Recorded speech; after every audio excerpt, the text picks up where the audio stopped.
வணக்கம். இன்றைக்கு தேவேந்திரகுல வேளாளர் பொதுமக்களின் நீண்ட நாள் கோரிக்கையான பட்டியல் வெளியேற்றம் மற்றும் அரசாணை இது கிட்டத்தட்ட 40 ஆண்டுகாலமாக இந்த மக்களுடைய மிகப்பெரிய ஒரு போராட்டமாக இருந்தது. கடந்த ஆண்டு 2021ஆம் ஆண்டு பாரதிய ஜனதா கட்சியின் தலைவர் மதிப்பிற்கு மரியாதைக்குரிய திரு மோடி அவர்கள் தேவேந்திரகுல வேளாளர் அரசாணை அறிவித்ததன்படி இன்று அநேக மக்கள் ஒரு மகிழ்ச்சி அடைகிறோம். எங்களது இரண்டாவது கோரிக்கையான பட்டியல் வெளியேற்ற கோரிக்கை இன்னும் நடைபெறவில்லை.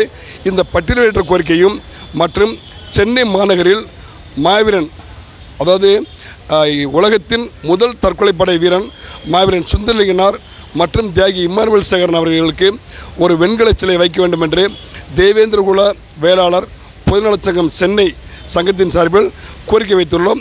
இந்த கோரிக்கையை தேசிய முற்போக்கு திராவிட முன்னேற்ற கழகத்தின் பொதுச்செயலாளர் மதிப்புக்குரிய அன்னி பிரேமலதா விஜயகாந்த் அவர்களிடம் கோரிக்கை வைத்துள்ளோம்.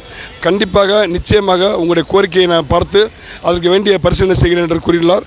அவர்களுக்கு தேவேந்திரகுல வேளாளர் பொதுநலச் சங்கம் சென்னை சங்கத்தில் மட்டுமல்லாமல் உலகெங்கும் வாழும் தேவேந்திரகுல வேளாளர் சமுதாய மக்கள் அனைவரின் சார்பில் நெஞ்சார்ந்த நன்றியும் வாழ்த்தையும் தெரிவித்துக் கொள்கிறோம்.